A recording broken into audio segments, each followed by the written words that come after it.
Okay, so good morning, grade 11, and welcome to my class.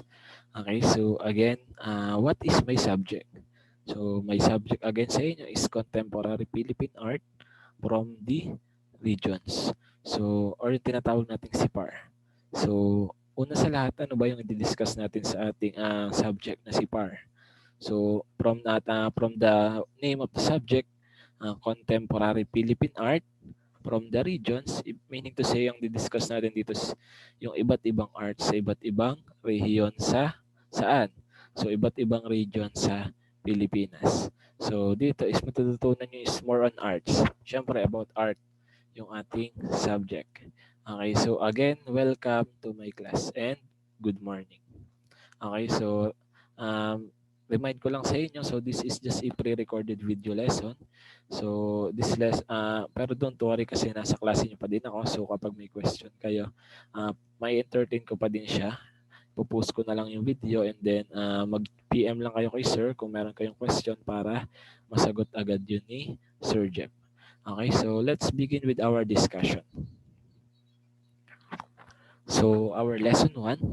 So, ang una natin i-discuss sa ating contemporary Philippine arts from the region is arts and its visual elements. So, syempre, lagi dun tayo mag-uumpisa sa pinakamababa or dun sa pinaka-basic.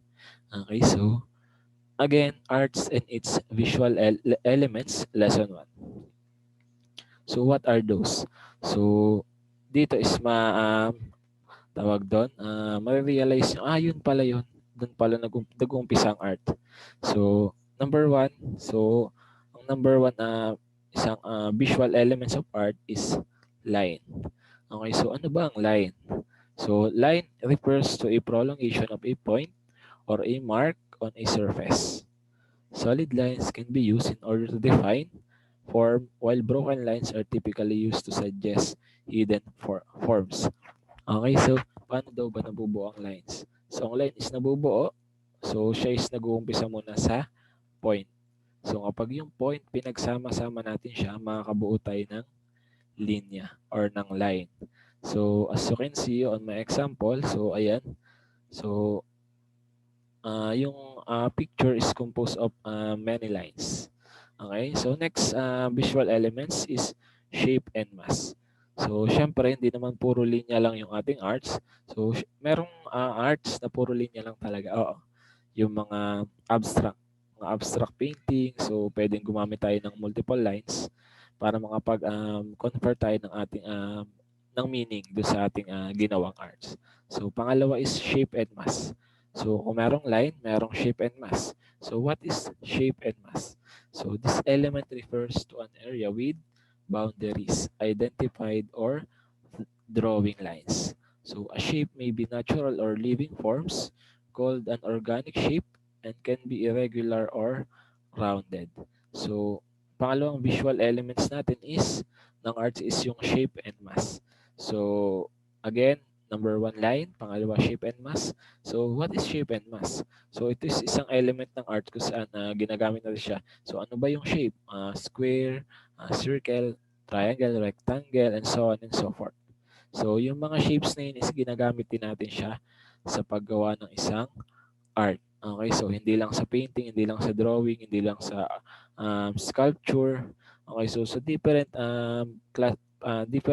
form of art, so ginagamit yung shape.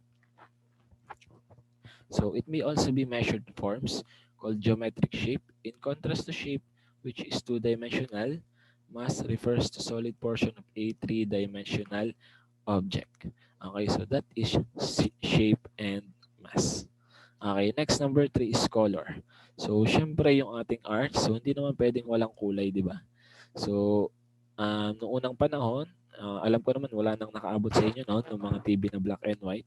So, imagine nyo yung mga lolo't lola natin, di ba, nakakapanood sila ng TV kahit walang kulay. So, siguro nakasanayan na din nila yon. Pero ngayon, yung mga kabataan ngayon, so try natin kayang panoorin sila ng walang kulay na TV or yung hindi no color na TV. So, ano kaya yung magiging implication sa mga bata? Pwedeng ma-board sila. Okay, parang hindi hindi sila magiging interested. Okay, so again, number 3 is color. So mahalagang element ng art is yung color.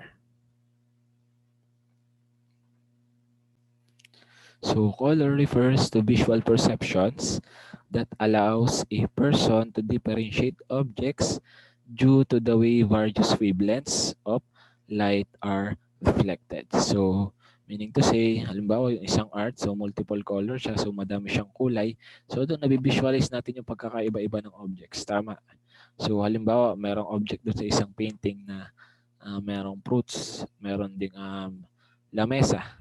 So, syempre, dapat yung lamesa, kaiba yung kulay dun sa prutas. So, para ma-distinguish natin kung andin yung lamesa doon and alin doon yung prutas. Okay, so by not just looking kung ano yung object na yun. So, kailangan meron din siyang pagkakaiba sa kulay. Which is talaga namang magkaiba sila ng kulay. So, color is a very important element because it can communicate information and emotion to the viewer. These are the 3 properties of color. So mamaya ko di-discuss yung 3 properties. So again, ang color is isang pinaka-importanteng elemento ng isang art. So because it can communicate information. By what means kaya? Paano kaya daw siya nakapag-convey ng information? So yung kulay, halimbawa color orange, red, parang pag nakita natin parang mainit, 'di ba? So kung blue naman parang malamig siya. So ayun yung ibig sabihin ng color sa isang art. Okay, so let us discuss what are the 3 properties of color. So una is yung hue. Okay, so hue which refers to the basic or pure color and is represented in the color wheel. So later on, so magagawa tayo ng kanya-kanya yung color wheel. Okay? So again, hue which refers to the basic or pure color. So yung hue, ayun yung mga basic or pure color like blue, green, yellow, red, black, and white. So sila yung mga basic color or yung pinaka pangunahing kulay or yung pure. Okay? So wala siyang ka-combination na kulay. Okay? Next is value, which refers to the lightness and darkness of color. A light color or tint is the result of adding white to a hue, while a dark color or shade results from adding black to a hue. So kung hue is yung basic color or yung pure color, yung value naman is yung lightness and darkness of a color. Halimbawa, meron tayong blue. So siya yung hue natin. So siya yung basic or pure color. So paano kaya siya magiging value? So para maging value yung blue, lalagyan natin siya ng white. So ano kakalabasan niya? Magiging light blue. So kapag nilagyan naman natin siya ng black, so magiging dark blue. So siya yung mga value colors. Ibig sabihin siya yung lightness and darkness ng isang basic or pure color which is yung hue. Okay, so I hope maliwanag yung explanation ko about sa pagkakaiba ng hue and value. And next is, last but not the least, is yung saturation. So it refers to brightness and dullness of color. So it is also referred to as purity of the color. A bright color can be produced by adding more pigment to the same hue, while a dull color can be produced by adding gray or the color's complement to the pigment. Okay, so yung saturation naman parang pinatitingkad lang natin. Okay, and then pinalalamlam natin or parang ginagawa natin siyang medyo blurry or blurred. Okay, parang pinapalabo natin yung kulay. At the same time, pinapatingkad. So, yung saturation naman, so kung sa value, para maging light yung kulay, lalagyan natin siya ng mga light colors like white. Gusto naman natin maging dark, lalagyan natin ng black. So, sa saturation naman, paano daw natin magiging magiging purity yung color ng isang kulay. So, again, a bright color can be produced by adding more pigment to the same hue. For example, blue. So, medyo malambot lang or madahan lang yung pagkulay mo sa kanya. So, para magkaroon siya ng saturation, lalagyan mo pa siya, papatungan mo pa siya. So, ang kalalabasan niya is magiging pure yung color or mas titingkad yung kulay niya. Next is kung gusto naman daw natin maging dull yung kulay ng isang color is lagyan natin siya ng gray or yung complement na kulay dun sa mga hue color or yung mga basic or pure colors. Okay, so next. So the color wheel is an arrangement of primary, secondary, and tertiary colors. So alam ko naman lahat kayo familiar na sa color wheel. So mamaya is gagawa tayo ng kanya-kanya yung color wheel. So isasubmit nyo na lang yung Sir Jeff. Okay, so it is important tool to identify which color can work well if used in a certain artwork, which is the color schemes or color relationships. There are some of the color schemes. Okay, so mamaya di-discuss ko sa inyo ano ba yung iba't ibang color schemes. Okay, so mahalaga daw yung color wheel. So bakit? So dun sa color wheel, pwede kang tumingin. Halimbawa, nagdo-drawing ka. So dun makikita mo ano ba yung magandang combination. Ano ba yung babagay sa blue? Ano ba yung babagay sa yellow? So titingin ka sa color wheel kung ano yung maganda sa mata kapag magkatabi or magkasamang kulay. So ayun ang kahalagahan ng color wheel. So let us now move on with the color scheme. So what are those color schemes? So the first one, okay, so under the color scheme is the monochromatic. So what is monochromatic? So monochromatic color scheme involves using the same hue but with different gradients of value. So gagamit ka ng isang basic or pure color, hahaluan mo ng ibang gradients ng value color. So again, what is hue color? So hue color is siya yung basic or pure color. And then yung value colors, siya yung color na inada ng white or black para maging light or maging dark yung kulay ng isang hue colors. Okay, next naman is yung analogous color scheme. So analogous entails the use of 3 or 4 adjacent color or adjacent colors in the color wheel. So you can cite sa Google para mas lalo nyo maintindihan ano ba yung pagkakaiba-iba nila. Pero discuss ko din sa inyo. Okay, so analogous entails the use of 3 or 4 adjacent colors in the color wheel. So pag sinabi natin adjacent, siya yung magkakatabi. Okay, so analogous, 3 or 4 adjacent colors in the color wheel. So kapag nag-drawing na kayo ng color wheel, so madidistinguish nyo na dyan kung ano ba yung monochromatic, analogous, complementary, split complementary, triadic, and tetradic. So that's why papagawin ko talaga kayo ng color wheel. Okay, so next is complementary. So involves the use of a color and its complement. So meaning the color located opposite of the first color. So ibig sabihin sila yung magkasalungat. Kaya nga complementary. Next is split complementary. A close relative to the complementary color scheme. But instead of using colors complement, this scheme uses the two colors adjacent to the complement. So yung magkatapat, two colors adjacent, ibig sabihin yung dalawang kulay na magkatabi, katapat nung isang kulay. So ayun ang gagamitin. Next is yung triadic. So uses 3 colors that are of equal distance with each other. So yung tatlong kulay na equal yung distance nila sa color wheel. So ayun yung triadic colors. So next is also known as tetradic. So also known as a double complementary color scheme. Okay, this uses 2 pairs of complementary colors. Okay, so that are the example of color schemes. Okay, next number 4 is texture. So so this element refers to the feel or appearance of a surface a person may describe as actual or implied. So actual texture can be felt tangibly based on the material that is used for the artwork, while implied texture can be exhibited, for instance, in a painting of an animal.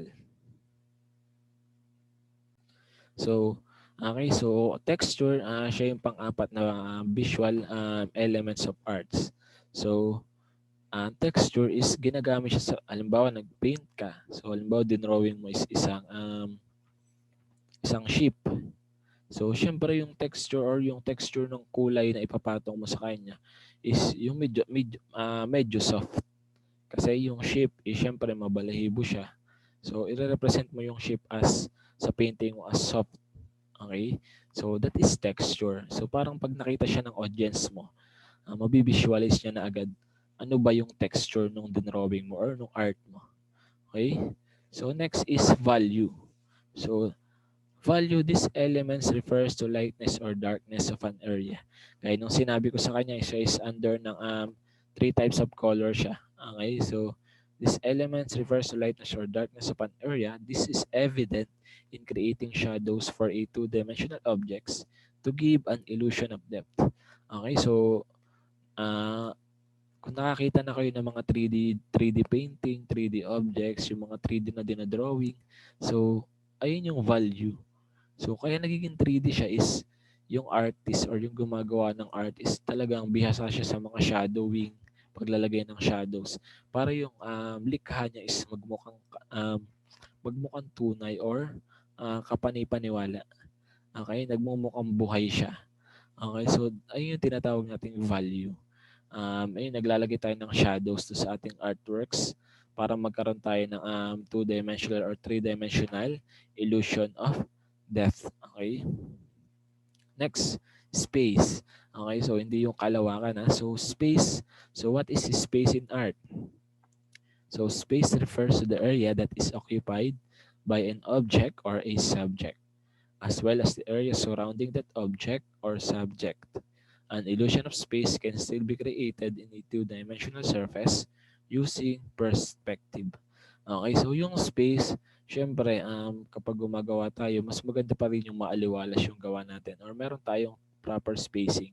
Hindi yung halimbawa, puro nandito sa kaliwa ko yung mga drawing, doon sa kanan ko wala na nakalagay.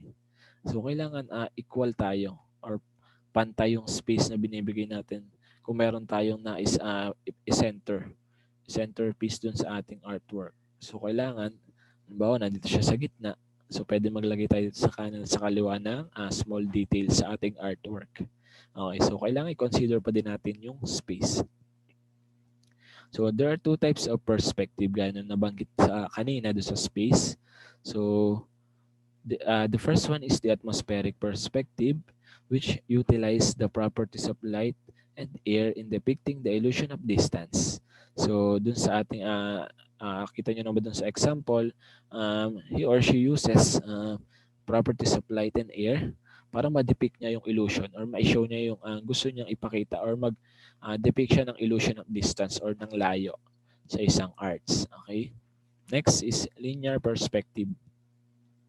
So it involves the use of vanishing points and receding hidden lines.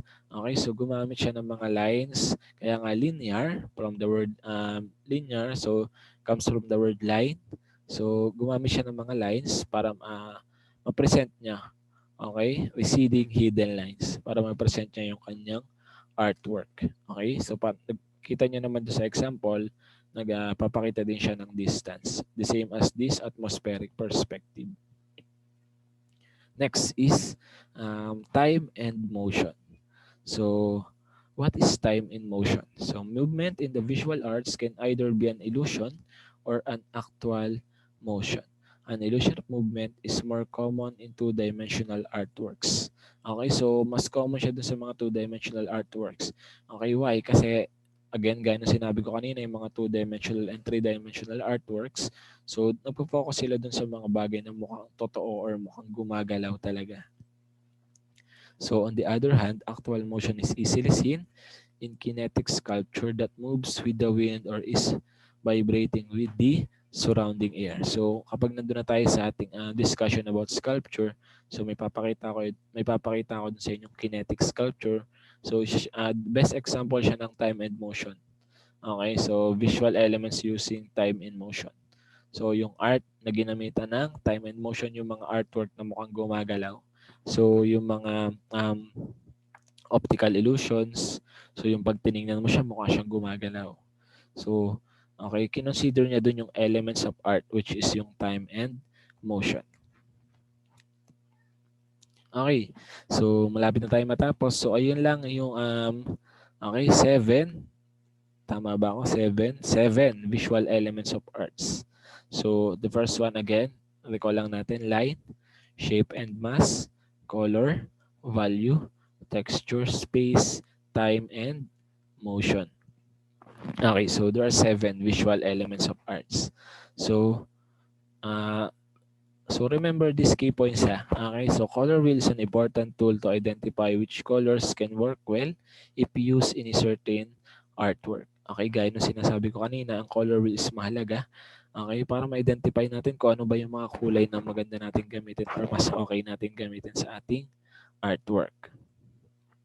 Okay, so ayan ang ating first activity. So ipopost ko naman siya sa ating Google Classroom, and then doon na lang kayo mag-submit, mag-attach na lang kayo ng file. Okay, so create. Okay, so anong gagawin natin sa ating activity? So create and draw a color wheel using the color schemes. In this activity, make sure that you draw the color wheel with color scheme applied well. It is important that you are able to apply what you have learned. Okay, so doon sa paggawa ng color wheel natin, so mas maganda yung color wheel na kompleto sa kulay. Hindi yung mga basic or yung U colors lang ang nakalagay. So gamitin na natin yung kompleto sa kulay na color wheel. Okay? So para makita natin doon which is yung analogous, monochromatic, triadic, and so on and so forth. Okay, so saan idodrawing ang ating color wheel?